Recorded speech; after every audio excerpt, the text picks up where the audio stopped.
ফেলে দেওয়া ডিমের খোসা দিয়ে গাছের জন্য দারুণ এই সারটি তৈরি করে নেওয়া যায় খুব সহজেই। ডিমের খোসা কখনোই আস্ত বা হাত দিয়ে গুঁড়া করে গাছের মাটিতে মিক্স করা উচিত নয়।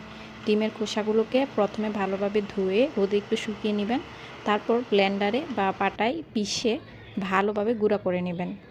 তারপর গাছের মাটি একটু কুচিয়ে সরিয়ে তারপর ডিমের খোসাগুলোকে মিক্স করে দেবেন। গাছের জন্য খুব উপকারী এই সারটি আপনারা চাইলে বিনা খরচেই বাসায় তৈরি করে নিতে পারেন।